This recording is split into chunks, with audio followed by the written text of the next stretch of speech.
बिस्मिल्लाहिर्रहमानिर्रहीम। Dear student, अस्सलाम वालेकुम जी। तो once again you can see correction of sentences. बिल्कुल डियर स्टूडेंट, एडीए बीए के पेपर बिल्कुल स्टार्ट होने वाले हैं, तो करेक्शन ऑफ सेंटेंसेस मैं समझता हूँ कि एक इम्पोर्टेंट उनके लिए लेक्चर साबित होगा। क्यों? क्योंकि इसमें कुछ लॉजिक्स हैं। अगर बंदा वो जो है ना जो ट्रिक सीख ले तो मेरे ख्याल में करेक्शन ऑफ सेंटेंसेस में 10 आउट ऑफ 10 लेना मुश्किल नहीं होगा। तो इस लेट्स हिट द टॉपिक के टाइम वेस्ट ना करते हुए। One of my friends are blind. जी, तो spot the error. One of my friends are blind, बिल्कुल सही। इसमें आर की गलती है, लेकिन इसमें एक मैं बात बताता चलूँ। जब भी आप कोई क्वेश्चन वगैरह लिखते हैं तो एक्चुअली हम जल्दी में होते हैं और या किसी को पता नहीं होता कि वन ऑफ माई फ्रेंड लिख देते हैं। One of my friend is blind. पहले तो यहाँ पर हम मिस्टेक को करेक्ट कर लेते हैं। ये इज़ है कि दोस्तों में से friends, one of my friends, मेरे दोस्तों में से जो वन एक है वो ब्लाइंड है। तो सब्जेक्ट के साथ वर्ब की एग्रीमेंट इज़।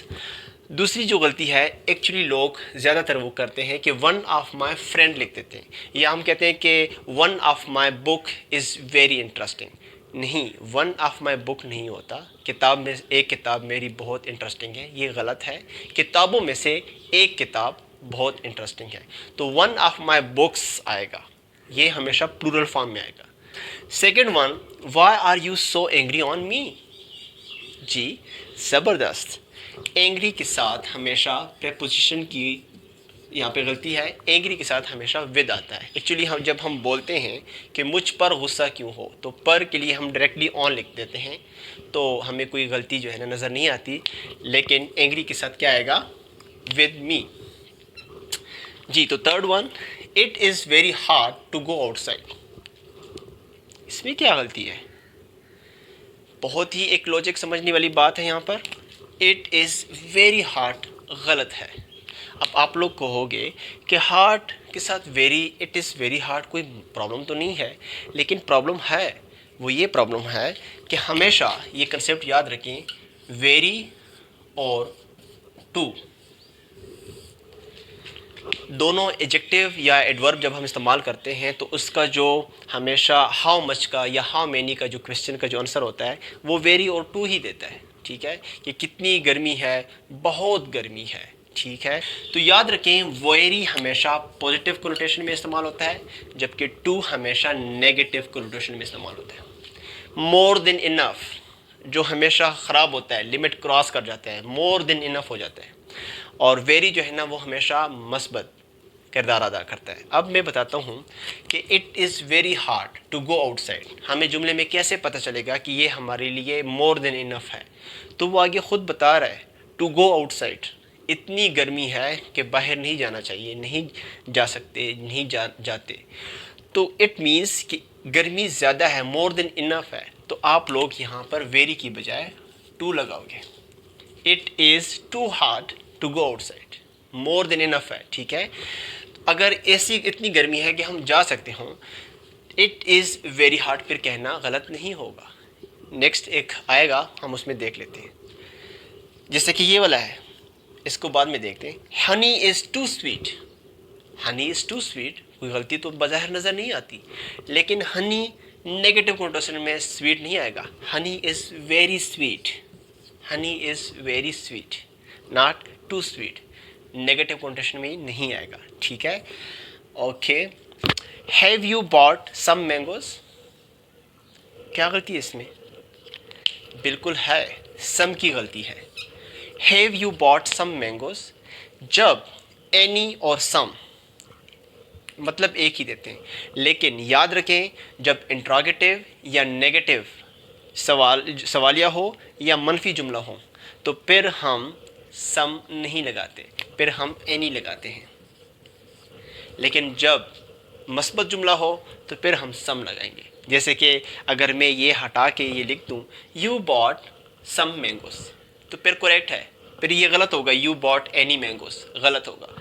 सवालिया हो या नेगेटिव हो, have you bot any mangoes, you did not by any mangoes, हो सकता है, लेकिन जब सवालिया होगा फिर हम सम लगाएंगे। याद रहेगी ये बात? ज़बरदस्त। ये वाला हो गया है, Honey is very sweet. Cow is a useful animal. आप लोगों के पेपर में डॉग आया हुआ था, डॉग इज़ वेरी फेथफुल। तो cow is a useful animal, याद रखें इसमें जो आर्टिकल द है वो लाजमी लगाएंगे, क्योंकि पूरी इंटायर क्लास को, जितना भी पूरी जो इंटायर क्लास है काउ की वो यूज़फुल है, तो द काउ पूरी इंटायर क्लास को शो करेगा। He is an one eyed man, बहुत ही इंपॉर्टेंट और लॉजिकल है। He is an one eyed man, definitely an की गलती है। किस तरह एन की गलती है? He is one eyed man, ये लड़के फ़ौरन वोवल ओ को देखकर वो कहते हैं कि भाई एन लगाओ, क्योंकि हमने वोवल जब अल्फाज आते हैं तो वोवल से बने अल्फाज तो हम डायरेक्टली एन लगा लेते हैं, लेकिन हमने वोवल को नहीं देखना, हमने कॉन्सोनेंट को नहीं देखना, हमने देखना है साउंड्स को। किसको देखना है? साउंड को देखना है कि साउंड कौन सा दे रहा है। तो यहाँ पर जो वन का जो साउंड है वो वन, अगर हम फोनोलॉजी देख लें, फोनेटिक्स एंड फोनोलॉजी पढ़ें, तो ये वन इस तरह आ रहा है, तो ये डब्ल्यू वाला साउंड दे रहा है वन, तो फिर आएगा he is a one eyed man. याद रखें कि ये वन आइड एडजेक्टिव है। हम अगर ये बोल दें कि ही इज़ अ मैन, करेक्ट है।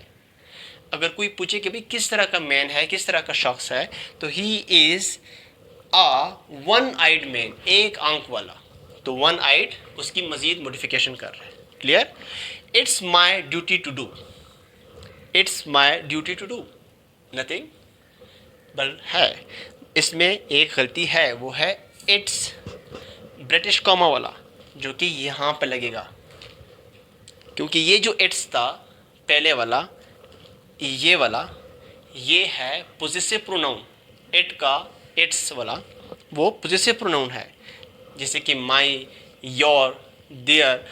तो इट्स जो है, मैंने कहना है कि इट इज़ माई ड्यूटी, तो मैं कहूँगा इट्स के साथ ऊपर ब्रिटिश कोमा, जो कि लफ्ज़ को थोड़ा शॉर्ट कर देता है, जैसे कि do not, don't, is not, isn't, I'd, I would. तो ये इट्स लगाना से ऊपर ब्रिटिश कॉमा से जुमला तब ठीक होगा। तो it's my duty to do means it is my duty to do. मैं उम्मीद करता हूँ आप लोगों ने इन्हें सही तरीके से लॉजिक को समझा होगा। Stay blessed. अल्लाह हाफ़िज़।